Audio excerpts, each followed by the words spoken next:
வவுனியா நகரிலிருந்து 18 கிலோமீட்டர் தொலைவில் அமைந்திருக்கின்ற 5 ஏக்கர் 9 பரப்பு நிலப்பரப்பை கொண்ட இந்த மாபெரும் காணி விற்பனைக்குள்ளது.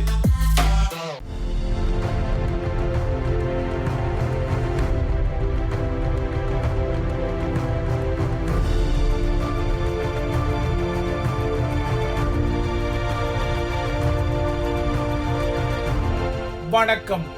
இது ஐபிசி தமிழின் செய்தி வீச்சு. இன்றைய செய்தி வீச்சிலும் இலங்கை மற்றும் உலக நிலவரங்கள் காத்திருக்கின்றன. இலங்கை தீவில் ஸ்ரீலங்காவின் அரச தலைவர் அனுரகுமார திசாநாயக்கா கூறும் சிஸ்டம் சேஞ்ச் எனப்படும் முறைமை மாற்றத்திற்கு இப்போதைக்கு மட்டும் சாத்தியமில்லையா அல்லது எப்போதைக்குமே சாத்தியம் இல்லையா என்ற முக்கியமான ஐயத்தை எழுப்பும் வகையில் திகிலான சம்பவங்கள் தொடர்ச்சியாக அரங்கேறிக் கொள்கின்றன. அந்த வகையில் ஸ்ரீலங்காவின் சமூக செயற்பாட்டாளர் என்ற ஒரு விந்தை அடையாளத்துடன் ராஜபக்ஷ அதிகார மையத்தின் ஒரு டானாக இருந்த டான் பிரசாத் நேற்றிரவு சுடப்பட்ட பின்னர் மரணித்த பரபரப்பான சம்பவம் புதிதாக பதிவாகியுள்ளது.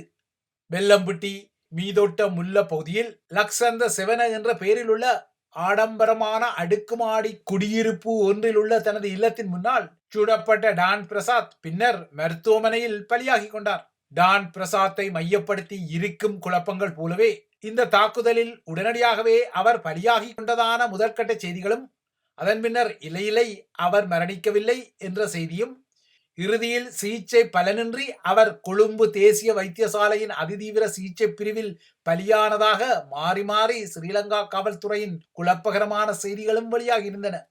இலங்கை தீவில் அக்மார்க் அடையாளமாக இப்போது மாறிவிட்ட உந்துருளி கொலைகாரர்கள் தான் இந்த காரியத்தையும் செய்தனர். டான் பிரசாத்தை நோக்கி சென்ற இருவர் தம்மிடமிருந்த கைத்துப்பாக்கி மூலம் இந்த காரியத்தை முடித்ததாக ஸ்ரீலங்கா காவல்துறை கூறுகிறது. ஸ்ரீலங்காவின் தென்பகுதி மாத்தறை சிறைச்சாலையில் கைதிகள் சிலர் வன்முறைகளை செய்து சிறையிலிருந்து தப்பிச் செல்ல முயன்ற சம்பவத்தின் பின்னணியில் இந்த சம்பவமும் இடம்பெற்றிருந்தது. மாத்தறை சிறைச்சாலையில் நேற்று ஏற்பட்ட குழப்பங்களை அடுத்து சிறை உடைக்கப்படுவதை தவிர்க்கும் வகையில் அதன் பாதுகாப்பு அதிகாரிகள் வானத்தை நோக்கி துப்பாக்கிச் சூடு நடத்தி நிலைமையை கட்டுப்பாட்டுக்குள் கொண்டு வந்ததாக கூறப்படுகிறது. மாத்தறை சிறைச்சாலையில் இடம்பெற்ற இந்த சம்பவமும் போதைப்பொருள் மாபியா வலையமைப்பை மையப்படுத்தித்தான் சுற்றி சுழன்றது. மாத்தறை சிறையில் தடுத்து வைக்கப்பட்ட போதைப்பொருள் மாபியா புள்ளி ஒருவரை அங்கிருந்து வேறு சிறைச்சாலைக்கு மாற்ற முயன்றபோது அந்த மாபியா வலையமைப்புக்காக சிறையில் செயற்படும் அடிபொடிசுகள் தமது சிறைக்கூண்டு பூட்டுகளை உடைத்து வெளியே வந்து ஏனைய சிறைக்கூண்டுகளையும் உடைத்து அதில் இருந்த கைதிகளையும் வெளியே வர உதவிய பின்னர் இந்த வன்முறைகளை செய்து சிறைச்சாலையை உடைக்க திட்டமிட்டதாக கூறப்படுகிறது. இதன் பின்னர்தான் பாதுகாப்பு அதிகாரிகள் தமது கரங்களில் உள்ள சுடுகலன்களின் உதவியுடன் உள்ளக நிலைமையை கட்டிப்படுத்திக் கொள்ள சிறைச்சாலையின் வெளியக பாதுகாப்பை உறுதிப்படுத்த அதிரடி படை உட்பட்ட பாதுகாப்பு வலயம் ஒன்று உடனடியாகவே அங்கு அமைக்கப்பட்டது. இவ்வாறாக மாத்தறையில் நிலைமைகள் இருக்க அந்த பகுதியிலிருந்து தொலைவில் உள்ள கொழும்பில் டான் பிரசாத் மீதான தாக்குதலும் இடம்பெற்றது. ராஜபக்சக்களின் முகமாக அடையாளப்படுத்தப்படும் டான் பிரசாத் மீதான இந்த தாக்குதல் ஆச்சரியகரமான பின்னணியில் இடம்பெற்றது. டான் பிரசாத் குறித்த செய்திகளில் இவரை ஒரு சமூக செயற்பாட்டாளராக சில ஊடகங்கள் அடையாளப்படுத்திக் கொண்டாலும் 2022 ராஜபக்ஷ அதிகார மையத்துக்கு எதிரான அறகலிய எனப்படும் அறவழி போராட்டம் இடம்பெற்ற போது காலிமுகத்துடலில் போராடியவர்கள் மீது தாக்குதலை தொடுத்த குண்டர்கள் தொடர்பான வழக்கில் 6வது குற்றச்சந்தேக நபராக டான் பிரசாத் தான் பெயரிடப்பட்டிருக்கிறார். அவ்வாறாக பெயரிடப்பட்ட ஒரு குண்டர் முகம் எவ்வாறு ஒரு சமூக செயற்பாட்டாளராக முடியும் என்பதை அவரை சமூக செயற்பாட்டாளராக அடையாளப்படுத்தும் ஊடகங்களுக்கு தான் வெளிச்சம். டான் பிரசாத்தை பொறுத்தவரை அவர் ராஜபக்சக்களின் கடந்த கால நகர்களுடன் தொடர்புடைய ஒருவராகவும் ராஜபக்சக்களின் ஆசீர்வாதம் கொண்ட நவ சிங்கள தேசிய இயக்கத்தின் ஏற்பாட்டாளராகவும் இருக்கிறார். தமிழ் மக்கள் மீது முள்ளிவாய்க்கால் பேரவலம் இடம்பெற்ற காலத்தில் ஸ்ரீலங்காவின் தேசிய பாதுகாப்புக்கான பங்களிப்பு என்ற பெயரில் கொழும்பில் உள்ள தமிழ் வணிகர்களை மிரட்டி பணம் பறித்த மோசடி வலையமைப்பின் முக்கியமான புள்ளியாகவும் இவர் இருந்தார். இதனால்தான் தமிழ் மக்கள் மீதான பெரு உதிரப்பலி முள்ளிவாய்க்கால் பேரவலத்தை நினைவுகூர கொழும்பு பொருளை பகுதியில் கடந்த சில வருடங்களுக்கு முன்னர் ஒரு நிகழ்வு நடத்தப்பட்ட போது அதில் பங்கெடுத்தவர்களுக்கு டான் பிரசாத் விடுத்த அச்சுறுத்தல் நகர்வே இவர் யார் என்பதை சொல்லிக் கொள்ளும். இதற்கு அப்பால் கடந்த காலத்தில் இலங்கையில் உள்ள முஸ்லிம் மக்களுக்கு எதிராக பகிரங்கமாகவே இனவாதத்தை எந்தவித கூச்ச நாச்சமின்றி கக்கிய பெருந்தேசியவாத முகங்களில் டான் பிரசாத்தும் ஒருவர். ராஜபக்சேக்களின் ஸ்ரீலங்கா பொதுஜன பிரமுன தாமரை மொட்டின் செயற்பாட்டாளராகவும் அந்த அதிகார மையத்தின் மைய புள்ளியாக உள்ள ராஜபக்ஷ குடும்பத்துடன் நெருங்கி செயற்படும் ஒருவராகவும் பல குற்றச் செயல்களில் தொடர்பட்ட ஒருவராகவும் துபாய்க்கு அடிக்கடி பயணித்து அங்கு வாழும் ஒருவராகவும் உள்ளூரில் விலை உயர்ந்த ஆடம்பர வாகனங்களில் பயணிக்கும் ஒருவராகவும் டான் பிரசாத்தின் அடையாளம் இருந்தது. அவ்வாறான பதிவுகளை கொண்ட டான் பிரசாத் ஏகேடிஆரின் தேர்தல் பரப்புரை கூட்டம் ஒன்று தொடர்பான எள்ளல் பதிவொன்றை தனது சமூக வலைத்தளத்தில் பகிர்ந்த ஓரிரு மணி நேரங்களில் இந்த தாக்குதல் நடத்தப்பட்டிருந்தாலும் மாத்தி ஜோசி பாணியில் நோக்கினால் இந்த தாக்குதலுக்கு பின்னால் உள்ள சூத்திரங்கள் வேறு விதமாகவே இருக்கக்கூடும்.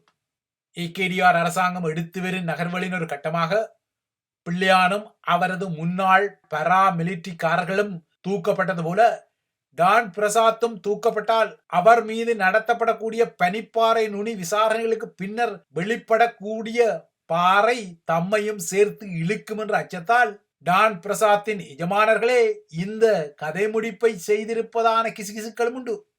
அதாவது தமது தரப்பில் முன்னாள் ஏவலாளிகளாக இருந்தவர்கள் இப்போது தமது பழைய நாசகாரங்களை வெளிப்படுத்திக் கொள்வார்கள் என்ற அச்சத்தில் இந்த வேட்டுக்கள் தீர்க்கப்பட்டனவா என்ற ஐயம் இங்கு முக்கியமானது.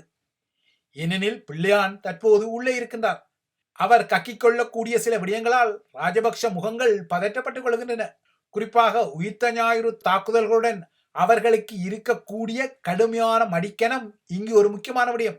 இதனால் டான் பிரசாத் போன்ற தங்களுக்கு எதிரான சாட்சிகளாக எதிர்காலத்தில் மாறக்கூடியவர்கள் ஏகேடிஆர் அரசாங்கத்தால் விசாரணைக்காக தூக்கப்பட முன்னர் அவ்வாறானவர்களின் உயிர் இருப்புகளை தூக்கிக் கொள்ளக்கூடிய சில நாசகார மிஷன்கள் சாத்தியமானவைதான்.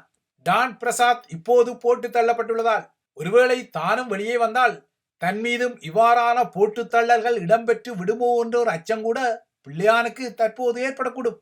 அவ்வாறான ஒரு கிளேசம் பிள்ளையானுக்கு ஏற்பட்டால் ஏகேடிஆரின் உத்தரவில் தனக்கு கிட்டிய 3 மாத கால பயங்கரவாத தடைச்சட்ட தடுத்து வைப்பு தான் தனக்கு ஒரு வகையில் பாதுகாப்பை வழங்கும் என பிள்ளையான நினைத்து ஆசுவாசப்படக்கூடும். இதற்கிடையே IS அமைப்புக்கும் இலங்கையில் உள்ளவர்களுக்கும் இடையிலான தொடர்புகள் குறித்து விடுக்கப்பட்ட தனது தரப்பு எச்சரிக்கைகளை ஸ்ரீலங்கா நாடாளுமன்றம் புறக்கணித்த விடயத்தின் பின்னணியை தேடி பிடிக்க வேண்டும் என ஸ்ரீலங்காவின் முன்னாள் நீதியமைச்சர் விஜயதாச ராஜபக்சவும் தற்போது தனது தரப்பில் குண்டு ஒன்றை எறிந்துள்ளார்.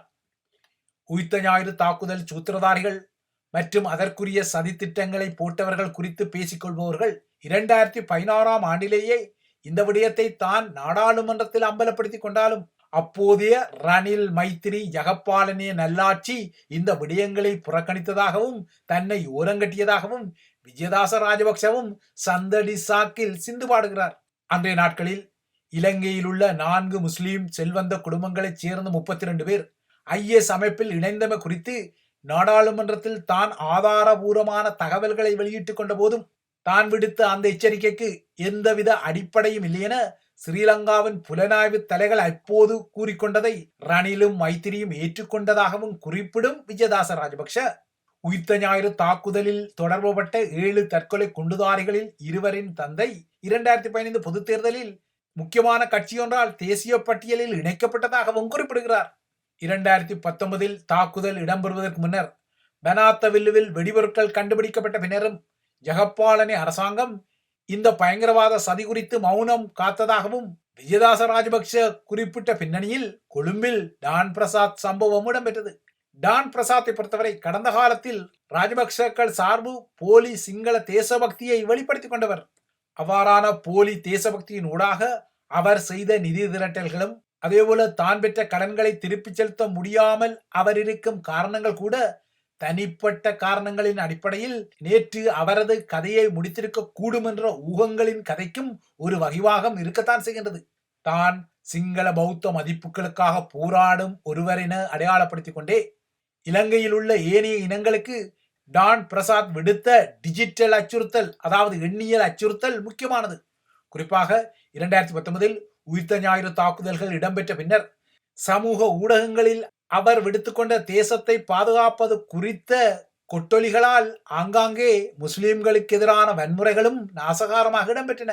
ஒரு கட்டத்தில் மிதவாத எண்ணத்தில் உள்ள சிங்களவர்கள் தமது இனத்திற்கு துரோகம் செய்வதாக கூட டான் பிரசாத் தனது டிஜிட்டல் அச்சுறுத்தலில் சாடியிருந்தார். இதன் பின்னர் 2022 ராஜபக்சேக்களுக்கு எதிரான அறகல கிளர்ச்சி உருவாகி கொண்ட போது மக்களின் எழுச்சியை அடக்க டிஜிட்டலில் கூச்சலிட்ட அவர் ராஜபக்சேக்களின் தளபதிகளில் ஒருவராக இருந்து காலிமுகத்திடல் போராட்டக்காரர்களை அச்சுறுத்தி அவர்களை தாக்கிய கும்பல்களில் ஒருவராகவும் இருந்தார். ஒரு கட்டத்தில் துபாய்க்கு தப்பிச் சென்ற இவர் வெளிநாட்டில் உள்ள சிங்களவர்களை பாதுகாக்க தான் ஒரு இரகசிய பணியில் இருப்பதாக கூறி நிதி திரட்டல் தில்லாலங்கடிகளை செய்து துபாயில் ராஜபக்சேக்களின் ஆசீர்வாதத்தில் உல்லாசமாக வாழ்ந்தார். இதன் பின்னர் துபாயில் தான் எதிர்நோக்கிய நுழைவிசைவு அனுமதி சிக்கல்களால் வேறு வழியின்றி ஒரு கட்டத்தில் அவர் இலங்கைக்கு திரும்பிக் கொண்டார். ஒரு கட்டத்தில் அவர் விமான நிலையத்தில் வைத்தே ஸ்ரீலங்கா காவல்துறையால் கைது செய்யப்பட்டும் இருந்தார். இவ்வாறாக டான் பிரசாத்தின் நகர்வுகள் இடம்பெற்ற நிலையில்தான் இலங்கையில் கடந்த வருடத்தில் ஏகேடிஆர் தரப்பின் ஆட்சி மாற்றம் ஏற்பட்டது. அதன் பின்னர் ஏகேடிஆர் தரப்பு மீதும் தனது டிஜிட்டல் தாக்குதலை டான் பிரசாத் தொடர்ந்தார். ஏகேடிஆர் தரப்பை மார்க்சிச துரோகிகள் எனவும் தமிழர்களுக்கு வக்காலத்து வாங்கும் ஒரு தரப்பு எனவும் டான் பிரசாத் அடிக்கடி குற்றஞ்சாட்டிய பின்னணியில் நேற்றிரவு அவரது கதை முடிக்கப்பட்டது. ஆனால் டான் பிரசாத்தின் கதை இப்போது முடிக்கப்பட்டாலும் ஒரு கட்டத்தில் அவரால் உசுப்பேற்றப்பட்ட சிங்கள பௌத்த வலையமைப்பு கூட இப்போது அவரை இறப்புக்கு பின்னர் நாயகனாக கொண்டாட முடியாமல் திரு என வெளிப்பதும் தெரிகின்றது. நாசகார வலையமைப்புக்கு உதவி செய்து இப்போது அதுவே உபத்திரமமாக மாறுவதை கண்ணார கண்ட பிள்ளையான் உட்பட்டவர்கள் தற்போது அனுபவிக்கும் திருப்பி தாக்கும் சூத்திரங்களின் ஒரு பகுதியாக இருப்பதாகவே தெரிகிறது. இவை இலங்கை விடயங்கள். அடுத்து இந்திய நிலவரங்களை நோக்கிக் கொண்டால் பாகிஸ்தான் மீது இந்தியா மீண்டும் ஒருமுறை சர்ஜிக்கல் ஸ்ட்ரைக் எனப்படும் துல்லியமான தாக்குதல்களை நடத்தி கொள்ளும் வகையில் தாக்குதல் சம்பவம் ஒன்று இடம்பெற்றுள்ளது. இந்தியாவின் மினி சுவிட்சர்லாந்து என அழைக்கப்படும் காஷ்மீரின் பகல்காம் பகுதியில் நடத்தப்பட்ட பயங்கரவாத தாக்குதலை அடுத்து பாகிஸ்தான் மீதான இந்திய தாக்குதலின் சாத்தியக்கூறுகள் எழுந்துள்ளன. நேற்று பிற்பகலில் பகல்காம் பகுதியில் இருந்த சுற்றுலா பயணிகள் மீது நடத்தப்பட்ட இந்த தாக்குதலில் 28 பேர் பலியாகி பலர் காயமடைந்ததாக கூறப்பட்டுள்ளது.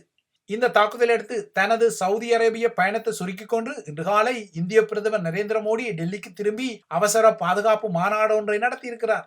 இந்த பாதுகாப்பு மாநாட்டை அடுத்து இந்தியா மீண்டும் ஒருமுறை எல்லை தாண்டிய சர்ஜிக்கல் ஸ்ட்ரைக் எனப்படும் தாக்குதலை பாகிஸ்தானுக்குள் நடத்தக்கூடும் என்ற எதிர்பார்ப்பு உருவாகியுள்ளது. இந்த தாக்குதலை அடுத்து முன்னெச்சரிக்கையாக இந்திய தலைநகர் டெல்லியில் பாதுகாப்பு பலப்படுத்தப்பட்டுள்ளது. இந்த கொடூரமான சம்பவத்தின் பின்னணியில் உள்ளவர்களுக்கு கடுமையான தண்டனை வழங்கப்படும் எனவும் மோடி சூளுரைத்துள்ளார். அமெரிக்க அரசு தலைவர் டொனால்ட் ட்ரம்ப், ரஷ்ய அரசு தலைவர் விளாடிமிர் புட்டின், இஸ்ரேலிய பிரதமர் பெஞ்சமின் நெத்தன்யாகு உட்பட்ட அனைத்துலக தலைகளும் இந்த தாக்குதலை கடுமையாக கண்டித்துள்ளன. ஜம்மு காஷ்மீர் பகுதியில் தற்போது கோடை சுற்றுலா காலம் தொடங்கியுள்ளதால் அங்கு சுற்றுலா பயணிகள் அதிக அளவில் செல்லும் நிலையில் அவ்வாறாக சென்ற ஒரு சுற்றுலா பயணிகள் குழுவை சுற்றி வளைத்த ஆயுததாரிகள் அந்த குழுவில் இருந்தவர்களின் பெயர்களையும் அவர்களின் மதத்தையும் கேட்டறிந்த பின்னர் அவர்கள் மீது துப்பாக்கி சூட்டை நடத்தியதாக கூறப்படுகிறது. இந்த தாக்குதலில் தமிழகத்தைச் சேர்ந்த 2 காயமடைந்துள்ளனர். காயமடைந்தவர்கள் பரமேஸ்வரன் மற்றும் சந்துரு என அடையாளப்படுத்தப்பட்ட நிலையில் இவர்கள் தற்போது அனந்தநாக் மருத்துவமனையில் சிகிச்சை பெற்று வருவதாக அறிவிக்கப்பட்டுள்ளது.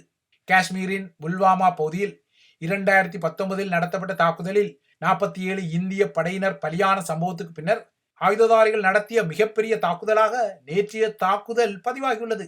அமெரிக்க துணை அரசு தலைவர் JD வான்ஸ் இந்தியாவில் சுற்றுப்பயணம் மேற்கொண்ட நிலையில் இந்த தாக்குதல் நடத்தப்பட்டமை ஒரு குறியீட்டு செய்தியாக நோக்கப்படுகிறது. இந்த தாக்குதலை அடுத்து காஷ்மீருக்கு பயணித்த இந்திய உள்துறை அமைச்சர் அமித்ஷா அங்குள்ள பாதுகாப்பு ஏற்பாடுகள் குறித்து ஆய்வுகளை மேற்கொண்ட பின்னர்தான் டெல்லியில் இன்று பிரதமர் மோடி நடத்திய பாதுகாப்பு மாநாட்டில் பங்கேற்றுள்ளார். இந்த நிலையில் பாகிஸ்தான் பயங்கரவாதத்தை தூண்டி விடுவதாக குற்றஞ்சாட்டியுள்ள பாரதிய ஜனதா கட்சி பாகிஸ்தானுக்கு தற்போது ஏற்பட்ட விரக்தியின் விளைவே இந்த தாக்குதல் எனவும் குற்றஞ்சாட்டியுள்ளது.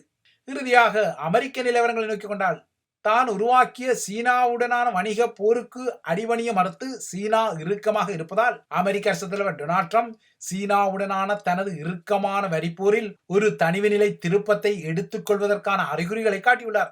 அந்த வகையில் சீன பொருட்கள் மீது விதிக்கப்பட்ட அதிக வரிகள் கணிசமாக குறையும் என ட்ரம்ப் குறிப்பிட்டுள்ளார். சீன பொருட்களுக்கு டொனால்ட் ட்ரம்ப் 145% வரியை விதித்திருந்தாலும் சீனாவும் அதற்கு பதிலடி வழங்கியிருந்தது. சீன பதிலடியால் அமெரிக்காவும் பாதிப்பை எதிர்கொள்ள தலைப்படும் நிலையில் சீனாவுக்கு தான் விதித்த வரிகள் கணிசமாக குறைவடையும் எனவும் ஆனால் அது 0 அளவுக்கு குறையாது எனவும் டொனால்ட் ட்ரம்ப் கூறியுள்ளார்.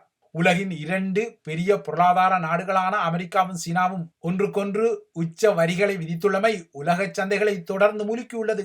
அத்துடன் உலகின் விநியோக சங்கிலிகளையும் அது சீர்குலைக்க தலைப்படுகின்றது. இந்த நிலைமை உலகில் மீண்டும் பொருளாதார மந்த நிலையை ஏற்படுத்துமோ என்ற அச்சத்தை தூண்டியுள்ள நிலையில் டொனால்ட் ட்ரம்பின் இந்த தனிவான கருத்து வந்திருப்பது குறிப்பிடத்தக்கது. இவைதான் ஐபிசி தமிழின் செய்தி வீச்சு. தொடர்ந்தும் ஐபிசி தமிழுடன் இணைந்திருங்கள்.